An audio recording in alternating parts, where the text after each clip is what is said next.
aboyandhisdogs here, playing Shadowgate. This is going to be our 4th playthrough.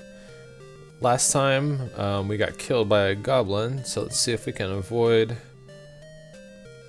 that death this time.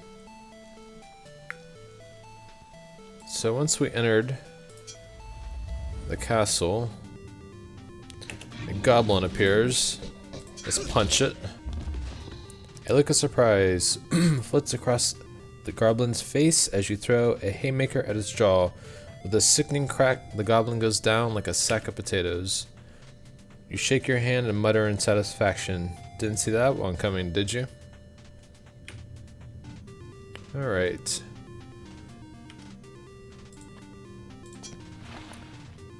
Gonna take some torches.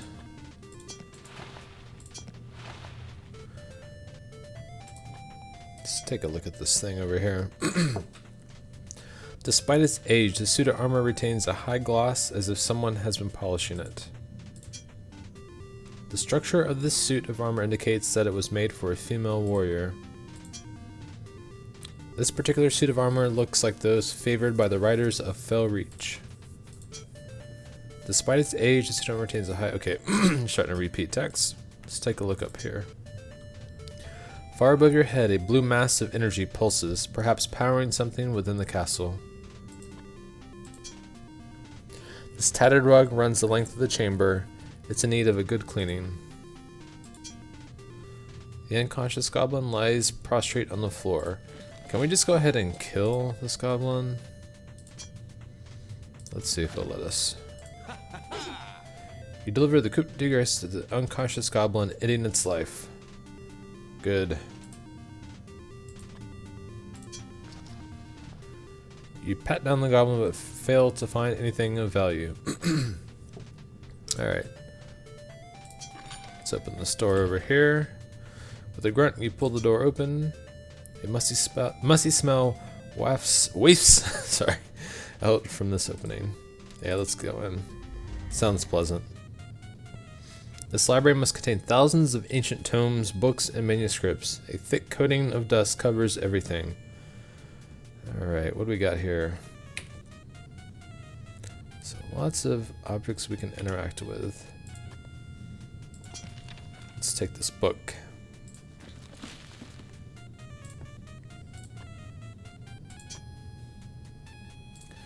We don't want to use the book, we want to read the book. This book is bound in pale white leather and secured with a locked metal strap. The name Ularu is written on the spine. Okay. With a crinkle of paper, the book opens. You flip through the book, noting the pages are blank. You take the book.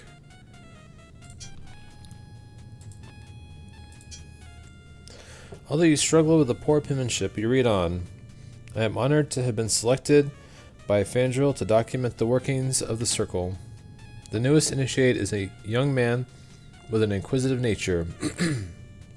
He has taken the name of Lakmir and intends to study the origins of time. Although his mastery is yet to be chosen, the High One mentioned that Lakmir is not from his line and thus cannot be groomed to become head of the Circle. Rather, the new initiate was chosen from an unorthodox scrying performed by Talamir.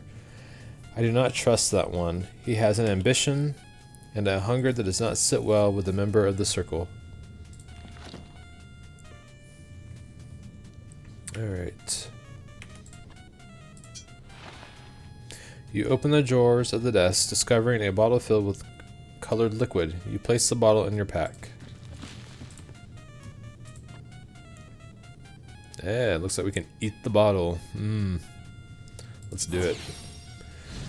You open the bottle and gulp down the viscous liquid. Your body is immediately racked by a series of violent tremors, but after a moment, the episode passes. When your head clears, you realize that you are feeling much better, as if a dark pall has left your body. You toss aside the bottle once you realize you've been cured. Nice, no more curse.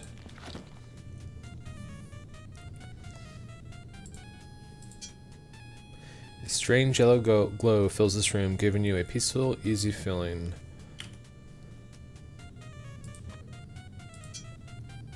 As you examine the brimming bookcase, you feel the movement of air coming from someplace behind it. Sweet.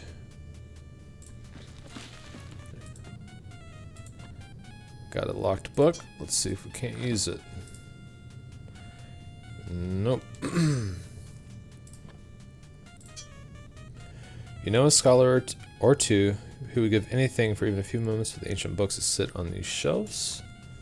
Let's take a look at these maps. Made from some high-like material, this map shows the continental lands of Cal Torlin. Sensing something strange, you step closer to the books on these shelves. A series of shelves are cluttered with books of varying shapes, sizes, and colors. The accumulated knowledge in this place the accumulated knowledge in this place must be truly staggering. Okay.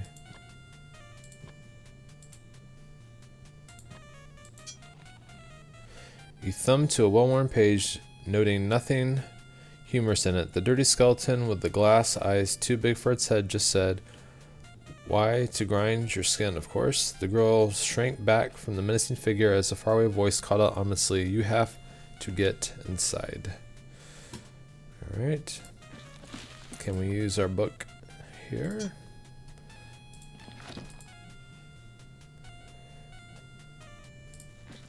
Let's try putting it in this other open slot. With an audible click, the book slides into the slot like it was made to be there. The book comes out a few inches before suddenly stopping with a click. A low rumble follows and the bookcase to the right shakes a bit. Nice. You step back watching as the bookcase slides away, revealing a passage to an adjoining room. Alright, let's do a quick save and head into the room. Ooh. If you were to hazard a guess, you believe this hidden room must have been a wizard's private study. Several fire pits are set within the floor. Alright, so we got a globe table. I see a pumpkin back there.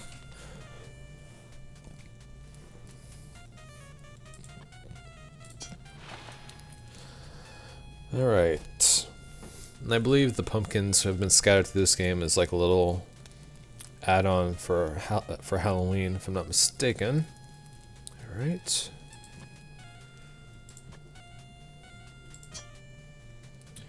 Let's use log on a fire. You roll the log into the pit. The flames immediately leap into the air in a most supernatural way. With a crackle and pop, the fire elemental appears in the room, playfully flitting about the enchanted fire. Alright, we're gonna capture you.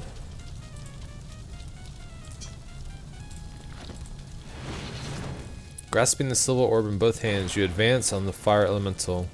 There's a brief struggle before the artifact successfully pulls the entity inside. The surface of the orb now radiates an intense heat. Alright.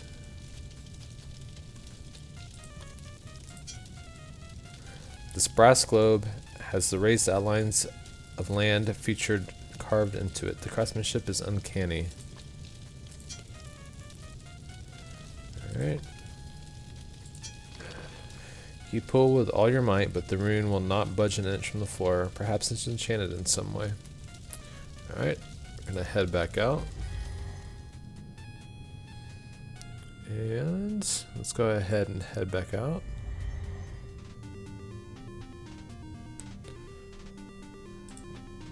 Let's see if we can open this door.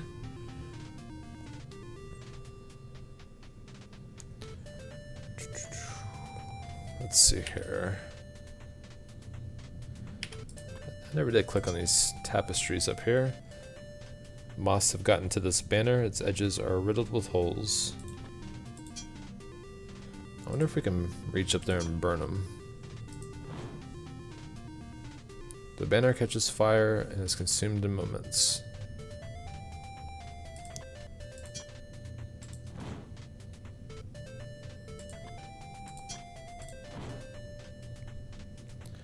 Is there anything hidden? Nope. Alright. Let's go ahead and head into this room. This large hall is dominated by a stained glass window, rising to the height of the vaulted ceiling. Alright. Let's go ahead and take the scroll.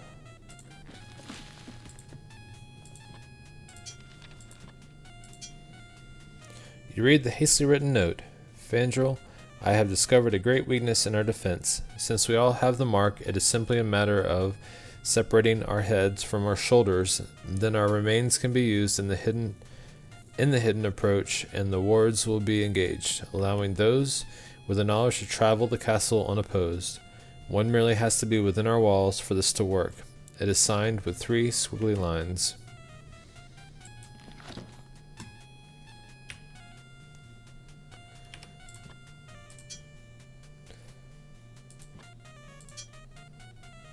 You're clearly in no position to sit on the chair, or to be more precise, the chair is in no position to be sat upon.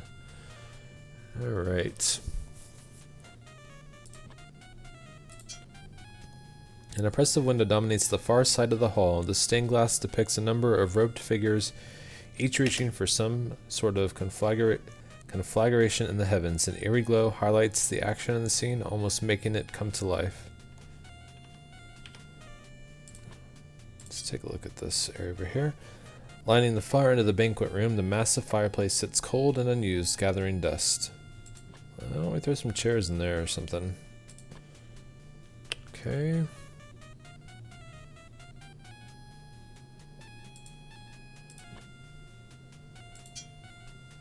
The door is scuffed and dented, almost as if someone tried to force it open. The door is locked. The reinforced door sits solidly within the stone frame. The door is locked. Okay, so we can't open that door, and the door to the right. Let's go ahead in there.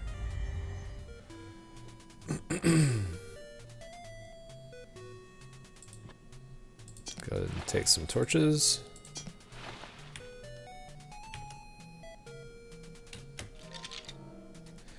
York breaks the silence. Listen, lad, I heard some goblin talking about how they couldn't get through the roots, whatever that means.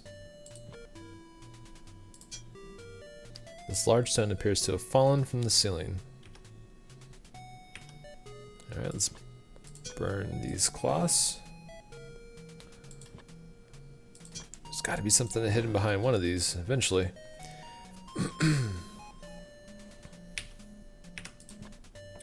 Alright, heading up the stairs. The cold gray stone of this tower, landing perfectly, reflects your dour mood. Okay.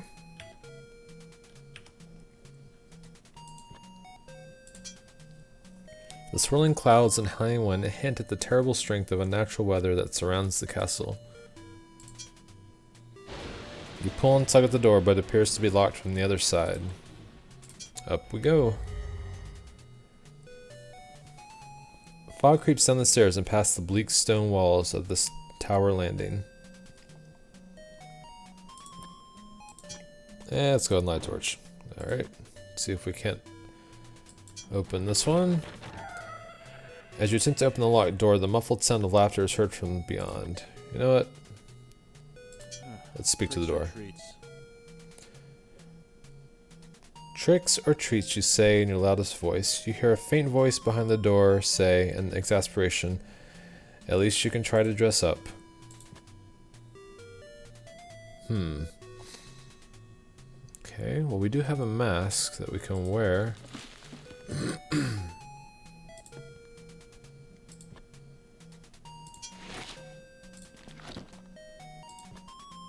Let's talk again. Tricks or treats. The voice says, I think your costume is missing a little something on top. Okay. Let's see if they like the helmet. Tricks or treats. I think your costume is missing a little something on top. Still? Okay.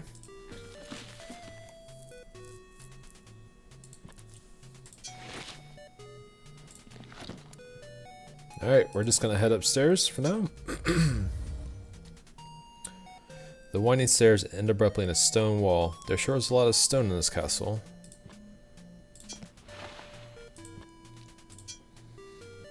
The intricate, colorful weavings of this tapestry highlight the epic figure of a hero readying himself for battle. Let's see if we can't burn it. Yep. Just wasted that beautiful tapestry. Hey, a door opens. The ash gray wood is typical of that which makes an ironworm tree. The door is locked. Whoa, looks like a missile launcher. The circular room houses a massive telescope as well as all manner of stargazing paraphernalia.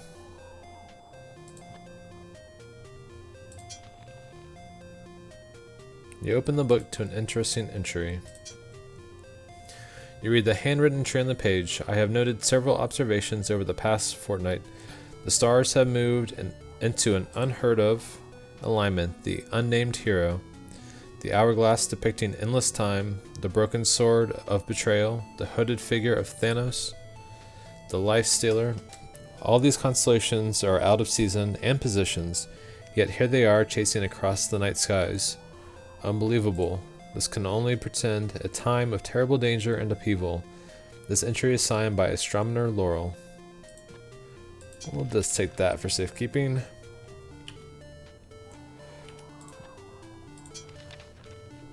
You open the drawers of the desk to find an old book, which you take and put in your satchel.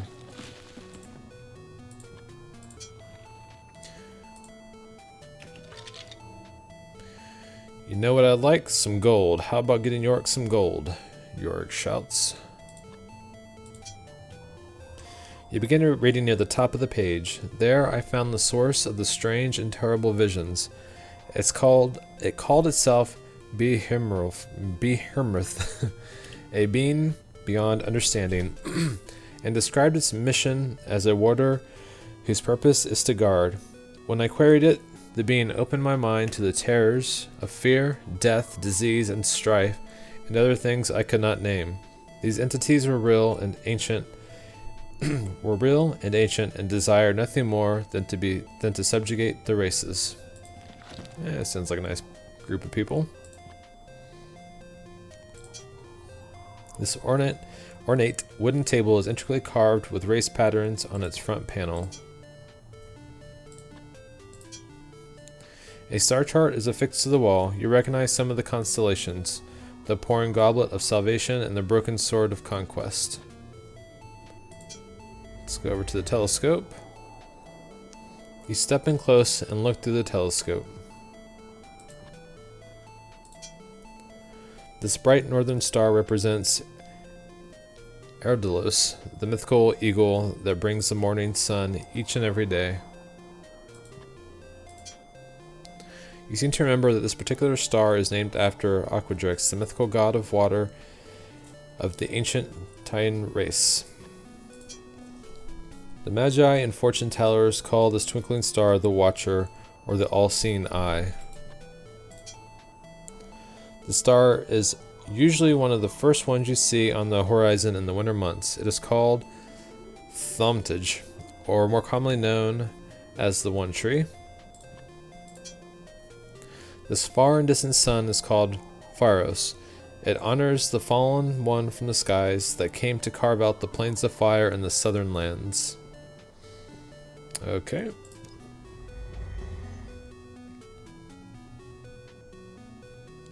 Let's see if there's anything else we can kind of glean from this. Alright, let's go ahead and head back out.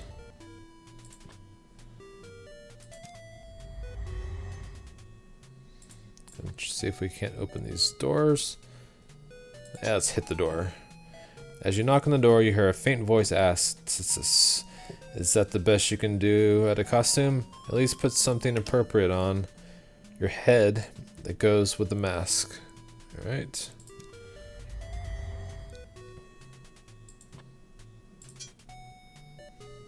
Still can't open that door.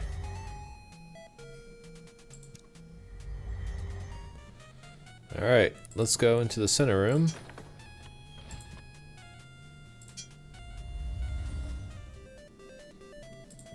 We'll take this torch. This hallway appears to have seen a very violent, intense battle.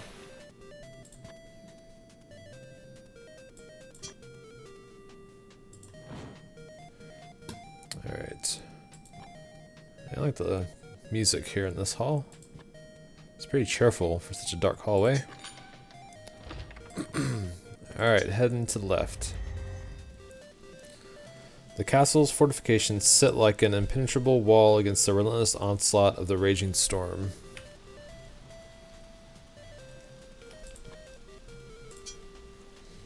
Standing on a base inscribed with the words, "Reliant and Triumphant," a marble angelic statue reaches to the skies, an empty slot set within its outstretched arm.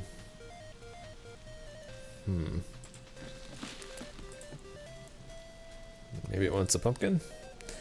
Alright, I don't want to waste the fire elemental quite yet on this one. Let's go ahead and head down these stairs. You nearly slip on the damp, well-worn stones. Situated on the edge of a deep chasm, the castle defenses end in a fortified watchtower. Alright, let's go ahead and take that bow. Let's rummage through the sack. You rummage through the sack, finding 2 scrolls and a key. Taking these, you then discard the sack. See if we get to learn a spell.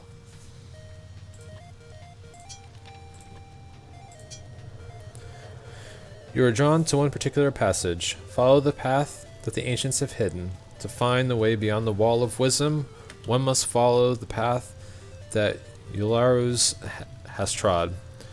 For that leads to the secret they have studied. Sorry if I'm pronouncing these fantasy names incorrectly. Alright, let's open the next scroll. You reach... You read the words on the scroll. One particular word stands out from the rest, Flumerus. In your mind's eye you see a glyph glowing with power as you quickly write down the strange marking in your spellbook. The scroll crumbles in your hands. You have learned a spell. Sweet. We got an obelisk.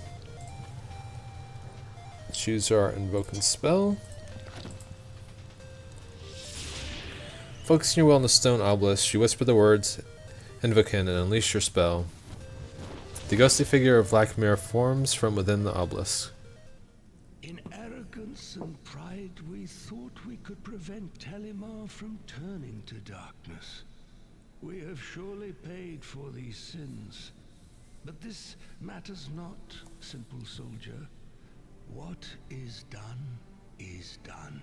Time is fleet, so bend an ear to my voice. Hope lies within your breast. I say it again. Talimar the Black fears it. Even as he searches for a way to rip it from you. Even as he binds the dwarves to his madness, driving them deeper into the catacombs. And he will not stop until he rips every stone from the castle's foundation.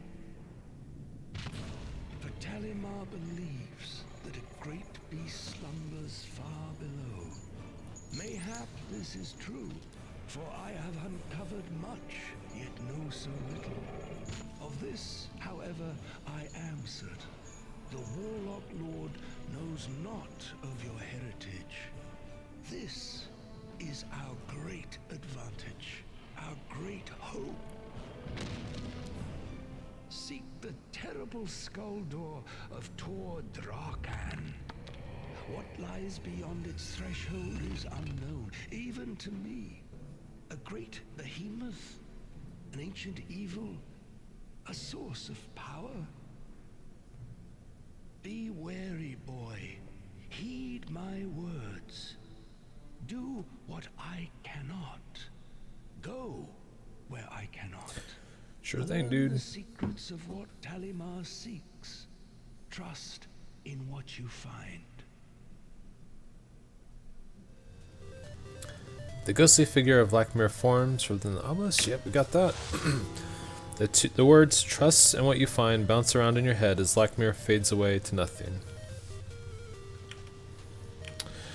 Alright, we're going to end our playthrough here. Thank you all for watching. If you like this video, please like and subscribe, and I hope to see you next time.